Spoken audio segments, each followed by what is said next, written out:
For Scientific American Science Quickly, I'm Rachel Feltman. Unless you're really on the low end of our listener age bell curve, chances are you grew up learning about our solar system's 9 planets. Of course, unless you've been living under a rock since 2006, you also know that now we only have 8 planets. Sorry, Pluto fans. But maybe you've also heard rumblings about the mysterious Planet 9. This hypothetical extraplanet has been popping in and out of the news for more than a decade. Thanks to a new observatory set to come online in 2025, the truth about Planet 9 could finally be within reach. Here to tell us more is Clara Moskowitz, Senior Editor for Space and Physics at Scientific American. Thanks so much for coming on to chat today. Thank you for having me. So, starting with basics, I feel like a lot of people have heard vaguely of Planet 9. It's a very evocative concept, but when we talk about Planet 9, what are we actually talking about? So we're talking about this potential planet, nobody knows if it actually exists or not, that might live in our own solar system. So if you think about it, it's a wild idea that there could be this whole other planet in our solar system that we've never seen. You know, we obviously have these 8 planets that we're really familiar with. Then, of course, there's the contested situation with Pluto. So it's like, how could we have missed a whole other world in our cosmic neighborhood? And we're not talking about something teeny tiny either. This Planet 9 that might be out there is between like 5 and 10 times the size of Earth. So, you know, it would be a major member of the solar system if it's there. Yeah, well, I have a lot of questions about that, but I think this is also a great moment to pause. And maybe for folks whose immediate reaction to Planet 9 is something like, we already have a 9th planet. It's Pluto. How dare they? Would you remind us what it is that got Pluto so contentiously demoted and why this theoretical Planet 9 would still have planetary status if it does exist? Right. So actually, the two stories are related because the whole story of Pluto is what kind of led us to come up with this idea that there might be a Planet 9. But let me rewind and explain how that's the case. The situation with Pluto began to become dicey in 2005 when astronomers discovered this big rock out in the solar system called Eris. Now, Eris turns out is actually larger than Pluto, but it's really far out there, which is why we hadn't seen it before. It's about 68 times as far from the sun as Earth. So when we found Eris, all of a sudden, astronomers started thinking, if this thing is bigger than Pluto, then it's got to be a planet too, right? You know, what exactly is our definition of a planet? And they realized we didn't quite have one, a formalized one. Yeah, it was more of a vibe, more of a state of mind. Exactly. So then astronomers got talking, and it's really this group called the International Astronomical Union that makes the rules.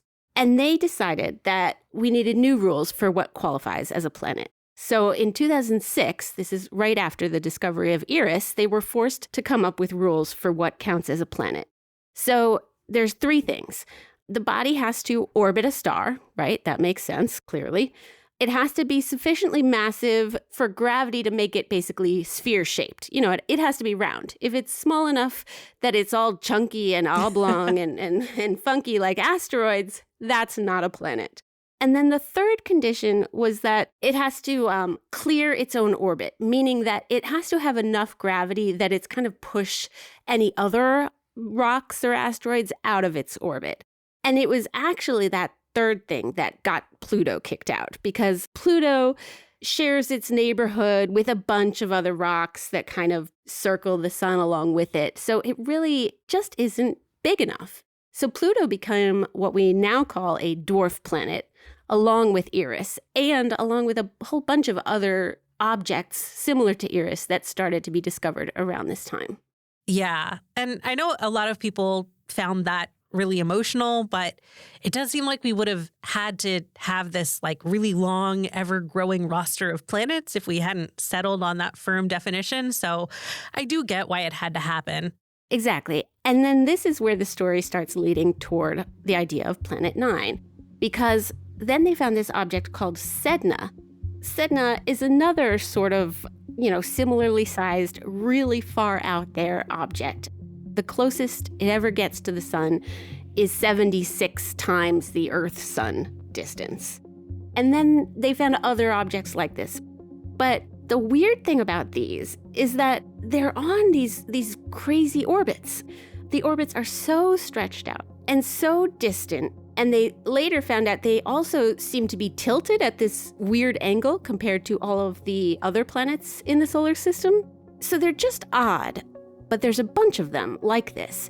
And scientists can't really explain how you get all these objects on these extreme, weird, long orbits, unless there was something hidden out there guiding them, kind of shaping their paths with its own gravity. And that hidden something would have to be pretty large.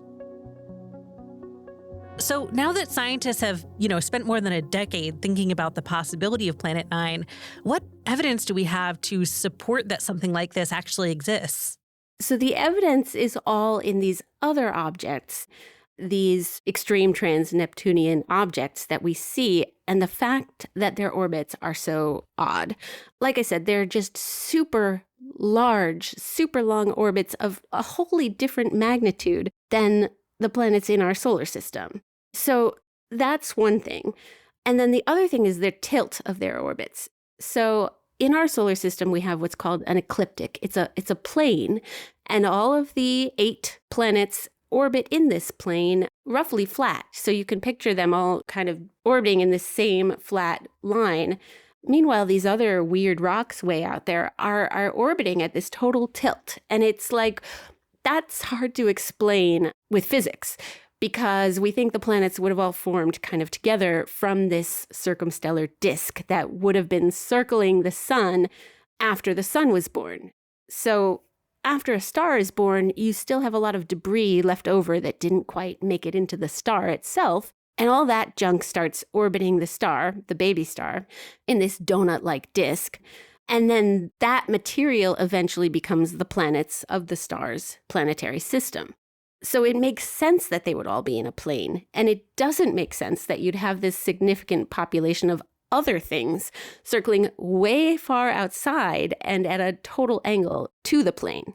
For that to happen, you kind of need some other large object influencing everything, which is where we come to this idea of Planet 9.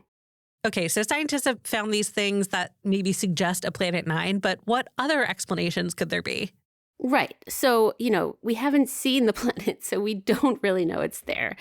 One simple possibility is that we still just don't know that much about these extreme faraway objects or this realm of the solar system because it's very hard to see. And it's possible that this handful of weird objects that we have found just happen to be weird, and that there's actually a ton more objects out there with a lot more normal orbits, and that we're just looking at sort of the outliers and seeing this trend and grabbing for an explanation. But perhaps, it's a lot more mundane than we thought. There's other explanations too, like maybe a rogue planet or a passing star kind of flew by the solar system at some point and dragged Sedna and these other objects into their weird orbits a long time ago. So maybe they were influenced by some passing object that's no longer part of our solar system. Astronomers have even proposed that, there could be a hidden black hole out there in the further reaches of the solar system, pulling these things into weird places. It's kind of, this total hidden realm where we have no idea really what's out there. So what kind of work is going on to answer these questions and, try to figure out what's out there? The very exciting thing about this story is that it's a big mystery that we're pretty much guaranteed to solve one way or the other soon, because we have this giant new telescope coming online this year called the Vera Rubin Observatory. It's got the largest camera in the world, and it's in Chile at the top of a mountain, and it's turning on this year. It's supposed to have its first light in July. And this thing is going to change everything. The way the Rubin Observatory is going to work is that it's going to scan the sky every couple of days and just completely map the entire southern sky over and over and over. And that's a perfect way to find more objects out there. potentially to find Planet 9 itself, if it is there, but either way to find a lot more of Sedna Iris-like objects. With current telescopes, they're really hard to see. They're super far away and they're super dim. But Rubin is much bigger than anything we've used before, and it's going to create these maps that if you see something moving in them from night to night, you're going to be able to identify the orbits of these objects. And this should kind of completely transform our catalog of outer solar system objects. We're just going to have orders of magnitude more. And so we should be able to see really soon the few that we know about. Are they really weird or are they typical? If there's a lot more objects also on these strange orbits, but also aligned with the trend, that supports the case for a hidden planet out there. On the other hand, if we see a lot more objects and they've all got totally random orbits and there's no trends suggesting that a single object has carved this path for them, then that, starts to push against the idea and the support for Planet 9. And like I said, the most exciting thing would be if we saw the planet itself, although that is not guaranteed even if it does exist, because it just might be in a spot where it's harder to see. We're still talking about extreme distances. The thing about Planet 9 is that it could be as far away as 700 times the distance between the Earth and the Sun. I mean, that is just wild. Like, Neptune, the farthest official planet in our solar system, is only 30 times the distance of Earth. So you're talking about something else that's 700 times this distance, maybe, and that might only be 5 or 10 times the size of Earth. So it would be super hard to see, even with Rubin. But we can hope we might get lucky. Yeah, that would be so exciting. But short of that, which obviously would be incredible, what do you think it would take for this to become pretty widely accepted as probable fact in the astronomical community? What kind of evidence are we looking for to really clinch this? I think that if we get enough observations of other objects out there that all seem to have similar to each other orbits that are very dissimilar from the orbits of the things we see in the inner solar system, we can use these objects as gravitational probes to sort of prove the existence of a large planet, even if we can't see the planet itself. If you have enough data points, enough objects out there, that we can put all their orbits into a computer simulation and show that the only way they could be moving like this is if there was a planet in this location with this mass, a lot of people would be pretty convinced whether or not we ever lay eyes on Planet 9 itself. Yeah. Though if they get enough evidence to say that there's definitely, a massive influence on the gravity and we don't have eyes on the planet, I do shudder to think what people on the internet are going to say is out there. But I guess that's always the case. So that is always the case. And I mean, I personally do like the idea that you have this little black hole kind of lingering out there, making all this mischief, So yeah, it will not be a case closed. And yeah, there's probably going to be a lot of debate and a lot of people saying, oh, I'm convinced, and a lot of other people saying, oh, I'm far from convinced. That's just how these things go. But it's just really fun to be at this point in time where something big is coming either way, and we should have a lot more information soon. Yeah, and it sounds like the Rubin is going to be huge for astronomy in general. Also, great name. I wrote a lot of articles about how Vera Rubin should have gotten a Nobel Prize. Yes. What are some other, questions that we're going to explore with this telescope that you're excited about?